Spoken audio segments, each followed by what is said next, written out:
సుబ్రహ్మణ్యేశ్వర షష్ఠి సందర్భంగా భీమవరం పట్టణం శ్రీరాంపురంలోని శ్రీ రామలింగేశ్వర స్వామి దేవస్థానం సుబ్బారాయుడి గుడిలో ప్రత్యేక పూజలు అభిషేకాలు నిర్వహించారు.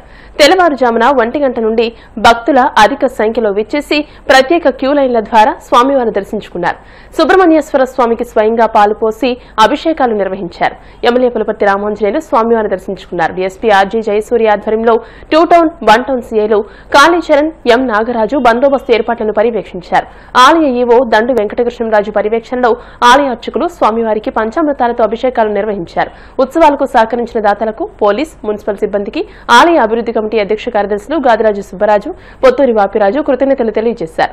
27వ తేదీన తెల్లవారుజామున 4 గంటలకు స్వామివార్ల కళ్యాణం, సాయంత్రం 4 గంటలకు ఎమ్మెల్యే పులపర్తి రామాంజనేయులచే రథోత్సవం, 28వ తేదీన రాత్రి 7 గంటలకు తెప్పోత్సవం, 29వ తేదీన స్వామివార్లకు త్రిశూల స్నానోత్సవం నిర్వహిస్తున్నామని ఆలయ ఈవో కృష్ణరాజు తెలియజేశారు. కాపు వనితా క్లబ్, ఇన్నర్వీల్ క్లబ్ ఆధ్వర్యంలో భక్తులకు అల్పాహారం పంపిణీ చేశారు.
తూర్పుగోదావరి జిల్లా భీమవరం మండలం భీమవరం 2 టౌన్ లో వేయించేసి ఉన్న శ్రీ పంచాయతన సహిత పరతవర్ధి సమేత శ్రీ రామలింగేశ్వర స్వామి వారి దేవస్థానం అనగా మన సుబ్బారాయుడు గుడిలో ఈ రోజున సుబ్బారాయుడు షష్ఠి సందర్భంగా ఉదయం 1 గంట నుంచి స్వామివారికి చక్కగా భక్తులందరూ కూడా వారి యొక్క మొక్కుబడులన్నీ కూడా తీర్చుకుంటూ స్వామివారికి ఆవు పాలతో అభిషేకాలు చేసుకుంటూ చక్కగా చాలా విశేషంగా కార్యక్రమం జరుగుతోంది. భక్తులందరూ కూడా ఈ యొక్క దేవాదాయ ధర్మాదాయ శాఖ వారు మిగిలిన శాఖ వారుల యొక్క సహకారంతో అనేకమైనటువంటి ఏర్పాట్లు చేశారు. కాబట్టి భక్తులందరూ కూడా వచ్చి స్వామివారికి అభిషేక అర్చన కార్యక్రమాలను కూడా చేయించుకొని ఆ స్వామివారి యొక్క కృపకు పాత్రులు కావాల్సిందిగా కోరుతున్నాము. షష్ఠి అండి, వేలాదిగా భక్తులు వచ్చి స్వామిని దర్శించుకుని వాళ్ళ జీవితాన్ని తెరమి చేసుకుంటున్నందుకు చాలా ఆనందంగా ఉంది. పునర్నిర్మాణం అయిన తర్వాత మొదటి సంవత్సరంగా ఈ సంవత్సరం కొంచెం ఆందోళన పడడం జరిగింది. జనం ఎంతమంది వస్తారు ఎలా చేయాలని. కానీ అద్భుతమైన ఏర్పాట్లతో ఈ డెవలప్మెంట్ కమిటీ కానీ, ఆలయ కమిటీ కానీ, ఆలయ అధికారులు కానీ, ఎండోమెంట్ డిపార్ట్మెంట్ కానీ, పోలీసులు, అలాగే మున్సిపాలిటీ వారు అన్ని శాఖల పూర్తి సహకారంతో అద్భుతమైన ఏర్పాట్లతో భక్తులకి ఏ విధమైన అసౌకర్యం లేకుండా చాలా అందరూ కూడా వేలాదిగా దర్శనం చేసుకోవాలని జరిగిన ఏర్పాట్లతో అందరూ క్షేమంగా చేస్తున్నారని చెప్పి జరుగుతున్న విషయం చూసి చాలా ఆనందంగా ఉంది. షష్ఠి కొత్తగా నిర్మించబడిన దేవస్థానం మరి ఈ సంవత్సరం మొదటి సంవత్సరం అవటం మరి భక్తులందరూ చాలా విరివిగా రాత్రి 1 గంటల నుంచి దర్శనం చేసుకున్నారు. మరి ప్రజలందరికీ షష్ఠి శుభాకాంక్షలు. ఈ గుడి నిర్మాణం చాలా అద్భుతంగా జరిగింది. భగవంతుని ఆశీస్సులు ప్రజలందరి మీద ఉండాలని మనస్ఫూర్తిగా కోరుకుంటూ సెలవు తీసుకుంటాం. శ్రీరాంపురంలో వేయించేసి ఉన్న శ్రీ రామలింగేశ్వర దేవస్థానంలో షష్ఠి మహోత్సవాలు ఇవాళ 2వ రోజు అత్యంత వైభవంగా జరుగుతున్నాయండి. వచ్చిన భక్తులకి ఉదయం అభిషేకాలు అయిన దర్శనాలు ఏర్పాటు చేసాం. దర్శించుకుంటున్నారు. వచ్చిన వారికి తీర్థ ప్రసాదాలు, పాలు, మంచినీరు అన్ని ఏర్పాట్లు కమిటీ ద్వారా అభివృద్ధి కమిటీ, ఆలయ కమిటీ అన్ని కమిటీల సహకారంతో పూర్తిగా ఇవాళ దర్శనాలు సంపూర్ణంగా జరుగుతున్నాయి. వచ్చిన వారందరూ స్వామివారిని దర్శించి తరించవలసిందిగా కోరుతున్నాం. ఉన్నటువంటి శ్రీరాంపురంలో దేవస్థానం నందు మా యునైటెడ్ కాపువంత club, alliance club, inner wheel club సభ్యులందరం కూడా ఇక్కడ ప్రసాద వితరణ అనేది చేపట్టడం జరిగింది. దేవస్థానానికి వచ్చిన భక్తులకు ఈ ప్రసాద వితరణ అనేది ప్రతి సంవత్సరం కూడా ఇక్కడ చేస్తున్నాం అండి. మరి ఆ భగవంతుడి ఆశీస్సులతో ఇంకా ముందుకు సాగాలని మా క్లబ్ తరపున ప్రతి ఒక్కరికి కూడా ఆ దేవుడు ఆశీస్సులు ఉండాలని కోరుకుంటూ